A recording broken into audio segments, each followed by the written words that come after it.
අද මම ලෑස්ති කරගෙන තියෙනවා මේ ඔයිස්ටර් මෂ්රූම් ග්‍රෑම් 500ක් මේ විදිහට කෑලි ඉරාගෙන තියෙන්නේ. මම මේකට මුලින්ම දාගන්නවා ලුණු කුඩු ස්වල්පයක් මේ එකතු කරගන්නවා. ඊට පස්සේ ඒකට මම දාගන්නවා බිත්තරය. ඒකට මම එකතු කරගන්නවා කහ කුඩු මේ ස්වල්පයක්. ඊට පස්සේ මම එකතු කරගන්නවා කෝන් පිටි මේ තැනක් විතර එකතු කරගන්නවා.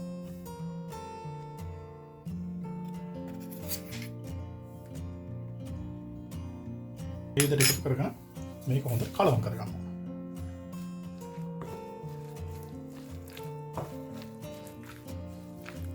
මේ විදිහට කලවම් කරගත්ත පස්සේ අපි දැන් මේක හොඳට බැද ගන්න ඕනේ. තෙල් ටික රත් වුණාට පස්සේ මම මේ ටික හොඳට බැද ගන්නවා.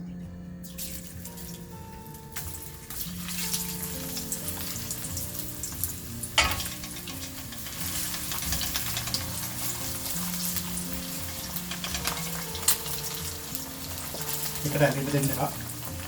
මේ විදිහට දාගෙන හොඳට කලවම් කරගන්න. එතකොට මේ ඇලෙන්නේ නැහැ. හොඳට බැලගන්න.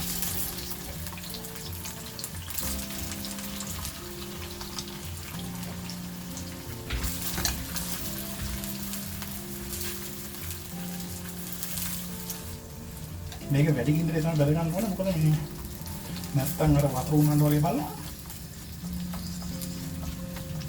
ඕනනම් පේනනේ දැන් හොඳට බෙදලා මෙන්න මේ ගාට බෙදුනට පස්සේ මම මේකට එකතු කරගන්නවා ඉඟුරු එකන් සුදුරු මිරිස් රාත්ලුණු ගෙඩි භාගයක් හීනෙට චොප් කරලා තියෙනවා. මේ ටික දාගෙන මම පොඩ්ඩක් මේ ටික ටෙම්පරේචර් කරගන්නවා.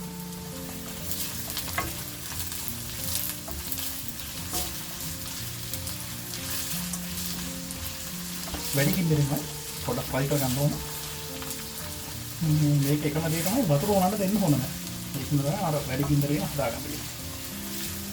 ලුණු ටිකක් මේ විදිහට ටෙම්පරේචර් කරනවා පස්සේ ඊට පස්සේ මම මේකට එකතු කරගන්නවා.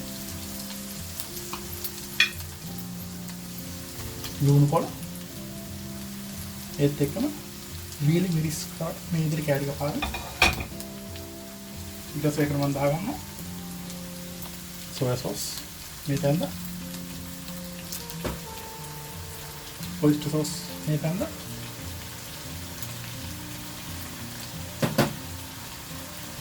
ලුණු කුඩු MSG පොඩ්ඩක් එකතු කරගන්න අවශ්‍යම නැහැ. මේක තියෙනවා නම් හොඳයි.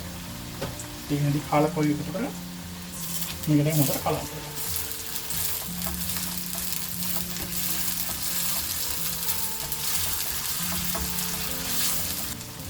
ඊට පස්සේ ඒකට මම එකතු කරගන්නවා පොඩි ස්පයිසි ගතියක් එන්න කෑලි මිරිස්.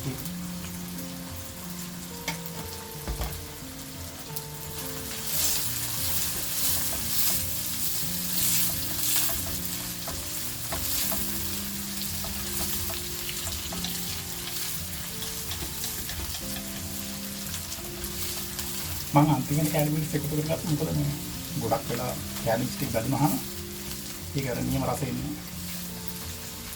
මේ විදිහට හොඳට කලවම් කරගෙන තව විනාඩියක් විතර පොඩ්ඩක් ෆ්‍රයි කරගන්න. ඉතින් මේ විදිහට විනාඩියක් විතර ෆ්‍රයි කරගත්ත පස්සේ ඕන නැතිනම් හොඳ ලස්සන පාටක් හොඳ රසක් තියෙනවා. ඉතින් මෙන්න මේ විදිහට තමයි තායි ක්‍රමයට මෂ්රූම් එක හදාගන්න. ඉතින් ඕගොල්ලෝ හදලා බලන්න. නැවත වීඩියෝ එක මම මෙතන ඔයගොල්ලෝ සමග සුබ දවසක්.